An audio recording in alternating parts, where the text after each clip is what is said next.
जी, अस्सलाम वालेकुम मोहतरम। उम्मीद है आप लोग खैरियत से हैं। मैं अदनान रहमान आप लोगों की खिदमत में हाज़िर। अभी हमारे पास कल जो डाटा आना है सुबह मेरे ख़्याल से दोपहर को 12 बजे, वो है यूके एम्प्लॉयमेंट का, और ये एक अहम अहमियत का हामिल है। हम इसके बारे में सारी एनालिसिस करेंगे, लेकिन पहले हम मार्केट रिकैप देख लें कि हमारे सामने लास्ट वीक में या जो वीक क्लोजिंग था उसके अंदर हमारे पास क्या-क्या चीज़ें आईं। एक तो हमारे सामने ऋषि सुनक साहब जब प्राइम मिनिस्टर बने तो उन्होंने ट्रस्ट की बनाई हुई सारी एक्शंस और ऑब्जेक्टिव्स को जब रिवर्स किया तो उससे उस वजह से हमें पाउंड में एक अपवर्ड लिफ्ट मिल रहा है। ठीक है, एक ये चीज़ है। लेकिन अभी भी ये जो ब्रिटिश इकॉनमी है वो अंडर वाटर ही है, और इसकी बात बीओई ने साफ-साफ कह दी हुई है। ठीक है, इनको वो चीज़ नहीं पूरी मिली। फिर जो यूएस का सीपीआई डाटा कम आया था जिसकी वजह से रेट हाइक्स की एक्सपेक्टेशंस कम हुई थी, जिसकी वजह से यूएस में थोड़ी-सी कमी आई। ठीक है।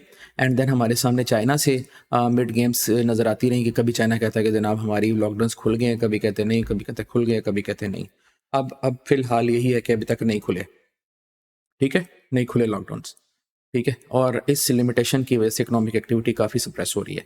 देन हमारे पास जो इन्फ्लेशन बेस्ड डाटा है वो सबसे अहम है, पीसीई इन्फ्लेशन प्रिंट, जो कि आपको पता है दिसंबर 1 को आना है, और ये इन्फ्लेशन को नापने का फेड का सबसे फेवरेट टूल है। ठीक है? मैंने इसके मामले में प्रीवियस वीडियोज़ में ये सारी चीज़ें समझाई थी कि ये बेस्ड ऑन किसके ऊपर होता है, फिर ये क्या होता है, और सारी मैंने प्रीवियस वीडियोज़ में आप लोग को समझाई थी। आप लोग उसको प्रॉपर्ली देख सकते हैं। क्लियर होगी बात। एक तो ये चीज़ थी मार्केट की हमें इन्फॉर्मेशन क्या मिली थी वीकेंड पे। इसके बाद हमारे पास इन्फॉर्मेशन जो मिल रही है वो है सेंट्रल बैंक्स की तरफ से। अब सेंट्रल बैंक क्या बोल रहे हैं? सेंट्रल बैंक, अगर हम फेड को देखें तो फेड ने यहाँ तक ये बात की है कि उन्होंने अपना रेट हाइक इंक्रीज़ किया। ठीक है?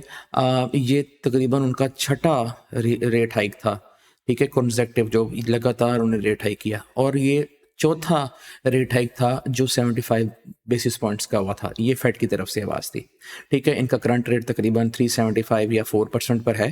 ठीक है? और इनकी अगली मीटिंग होनी है 14 दिसंबर को। अच्छा, अब मार्केट्स अभी अनसर्टेन है कि फेड ने अभी रेट हाइक वाली चीज़ को कम करना है या इसको बढ़ाए रखना है दिसंबर की मीटिंग में।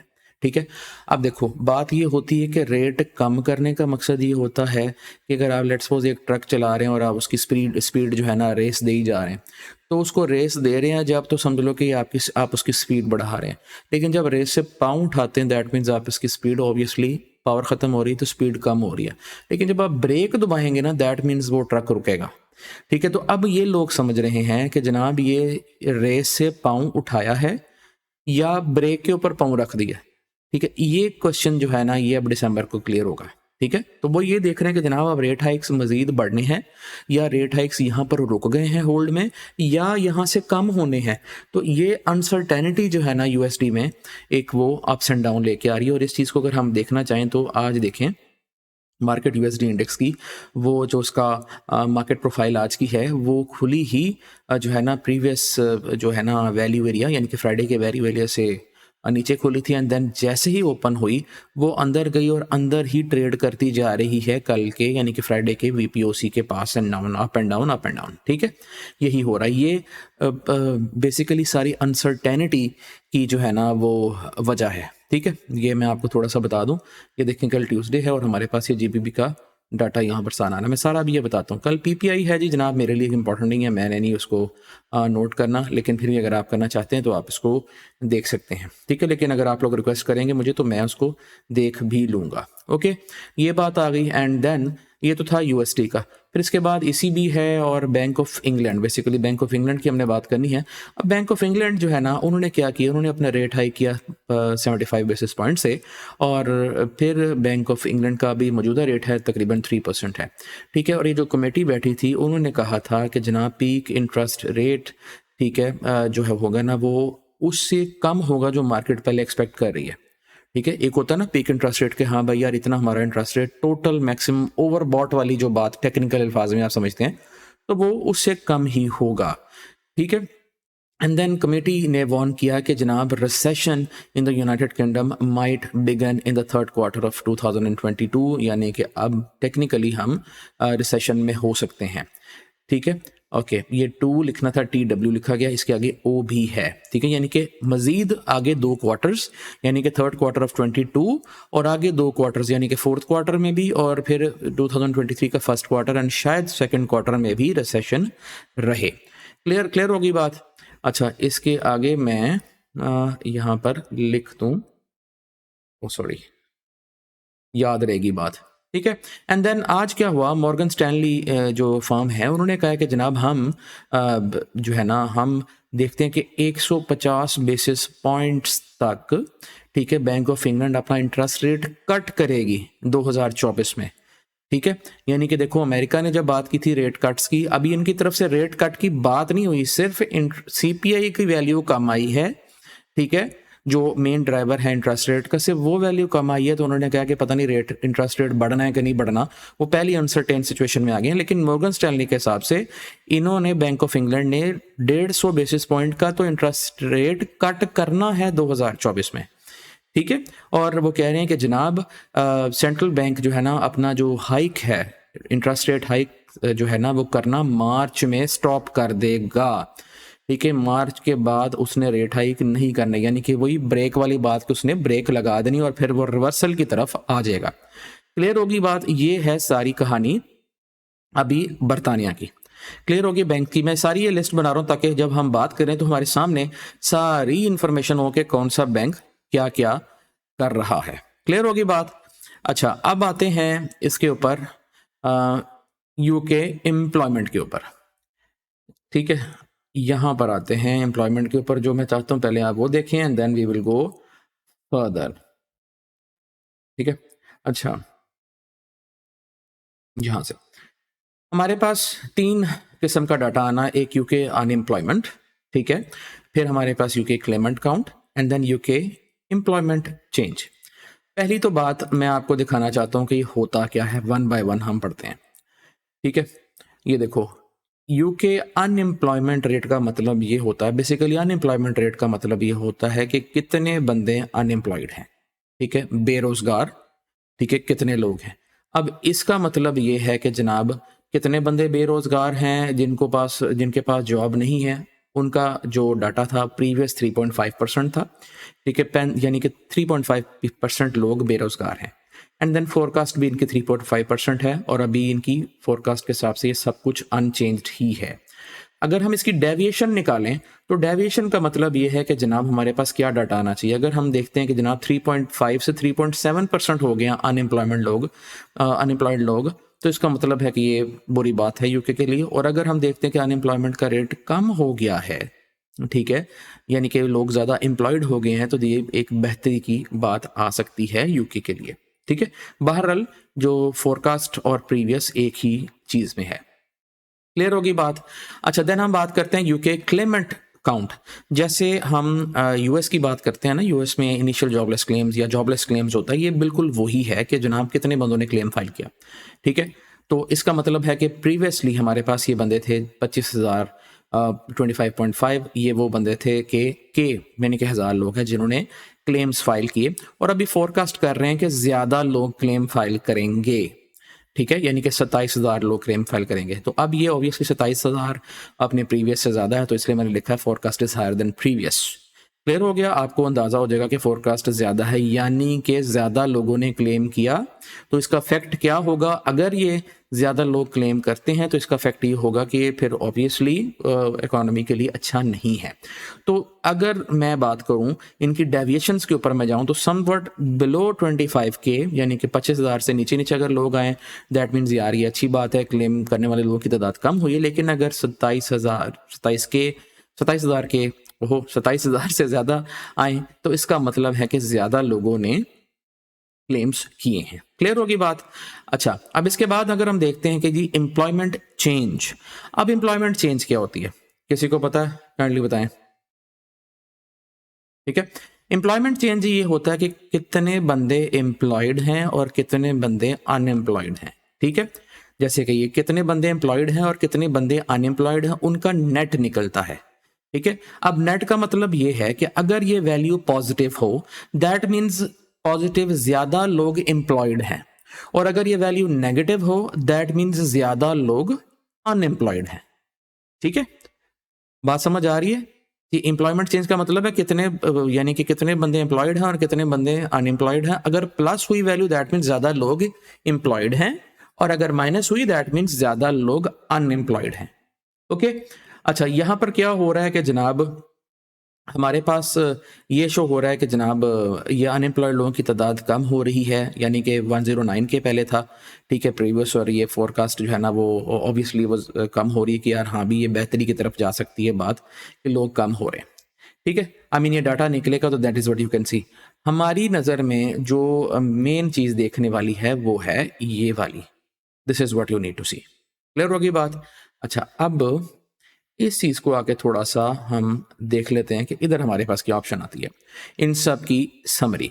अब समरी में हम देखते हैं फेड, क्या क्वेश्चन आता है कि फेड ने अपना जो टॉप है वो रीच कर लिया है, तो इसका आंसर है कि जनाब नहीं, बिकॉज क्योंकि फेड की सबसे सबसे अहम एक जो न्यूज़ होती है वो पीसीई वाली, ठीक है, इन्फ्लेशन वाली, वो अभी भी पेंडिंग है। और अगर इन्फ्लेशन की न्यूज़ पेंडिंग है दैट मीन्स रेट हाइक्स की कोई बात नहीं हो सकती, या रेट हाइक्स की या रेट कट्स की कोई बात नहीं हो सकती। और जब रेट हाइक्स या कट की कोई बात नहीं हो रही दैट मीन्स हम इसके टर्मिनल रेट के बारे में अभी तक कोई बात नहीं कर सकते। जब कोई बात नहीं कर सकते इंटरेस्ट रेट हाइक की या कट की, तो हम फिर यूएसडी का तयन भी नहीं कर सकते। अब उसको तयन करने का मकसद क्या तरीकाकार है कि जनाब हम देखें कि क्या ग्लोबल इकोनॉमी जो है ना वो स्लो डाउन की तरफ जा रही है या बेहतरी की तरफ जा रही है।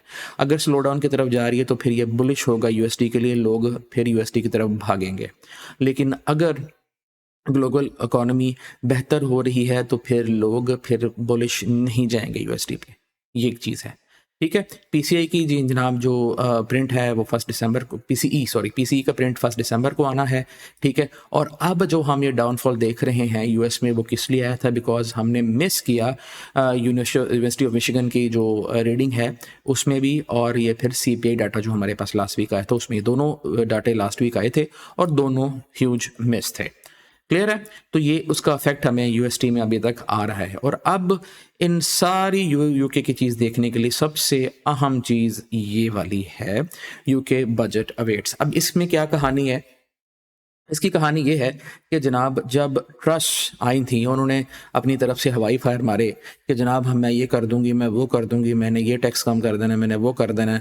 ठीक है, तो वो सारा फेल हो गया, बिकॉज यहाँ पर पूछा गया कि अगर आप टैक्स कर रहे हैं कम तो फिर आप ऑब्वियसली आप यूके की अर्निंग क्या होगी, फिर उसकी स्पेंडिंग्स क्या होगी, ये चीज़ बताएं। और वहाँ पर वो फेल हो गई थी, फिर उन्होंने रिज़ाइन कर दिया। ठीक है, एंड देन इस चीज़ को कैप्चर किया आके ये हंट साहब ने और ये ऋषि सुनाक साहब ने। अब इन्होंने अपना बजट देना है 17 नवंबर को, 17 नवंबर को, आज 15 है तो 17 को उन्होंने अपना बजट देना है। और उसमें उन्होंने बताना है कि जनाब हम यूके को प्लस में लेके जा रहे हैं या यूके को माइनस में लेके जा रहे हैं, यूके प्रॉफिट में जा रहा है या लॉस में जा रहा है, इन ईजी वर्ड्स। ठीक है, अब वो बात करते हैं कि अगर हम ये टैक्स, मसला सिर्फ टैक्स का है। ठीक है, बिकॉज देखो एक हुकूमत जो है वो अपनी इनकम कैसे बनाती है, वो लोगों से टैक्स लेती है, हर एक चीज़ के ऊपर टैक्स लेती है। किसी मुल्क में टैक्स ज़्यादा है, किसी मुल्क में टैक्स कम है।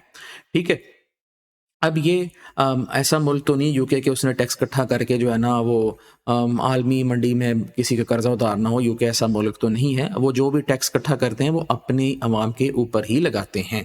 क्लियर होगी बात? अच्छा, अब मसला ये है जो देखने वाली चीज़ बजट में है वो ये है कि क्या ये जनाब टैक्स कट करते हैं। ठीक है, अगर ये टैक्स कट करते हैं तो फिर टैक्स कट करते हैं तो इनकी इनकम कम होगी, तो उस वो गैप ये कैसे फिल करेंगे। अब स्ट्रेटजी इन्होंने बतानी है कोई ना कोई, ये इनका काम है बताया, वो हमारा काम नहीं है कि हम सजेस्ट करें या हम सोचें। ये इनका काम है कि हम रेट टैक्स का रेट कम करते हैं या टैक्स कट करते हैं तो फिर हम उसको गैप को कैसे फिल करेंगे। सेम क्वेश्चन जो ट्रस्ट से पूछा गया।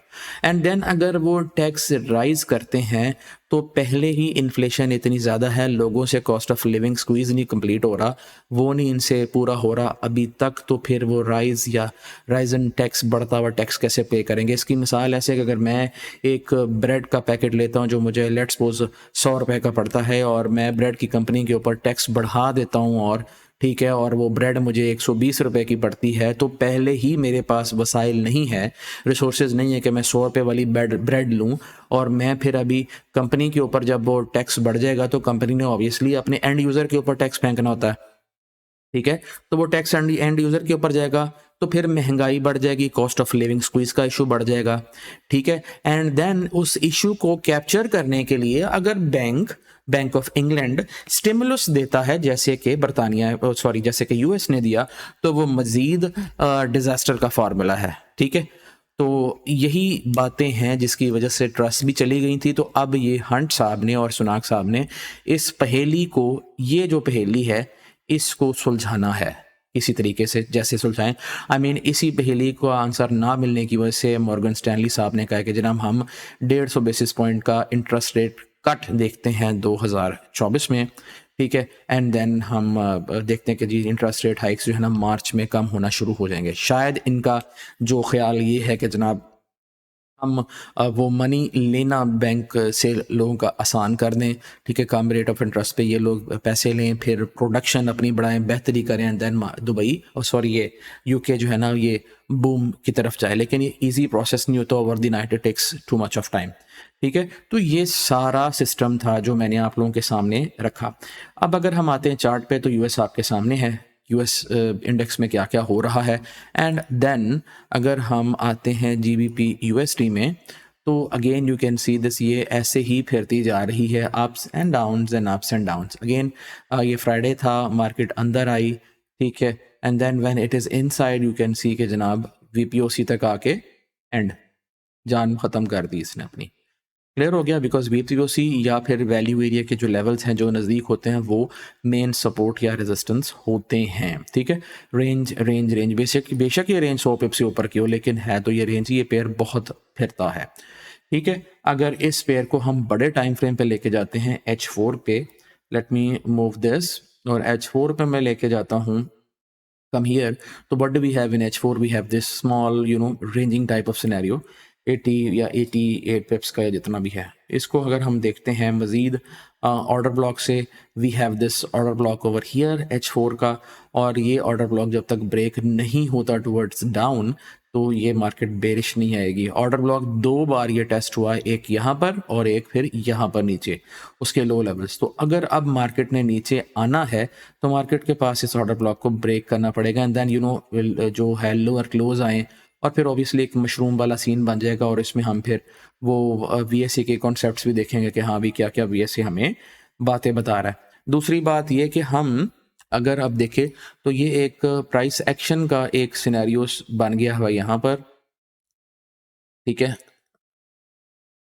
1 सेकेंड, यहाँ पर आके, ठीक है, एक ये है जी, एक ये लेग बनी, और मैं इसको सिलेक्ट करता हूँ लेग को,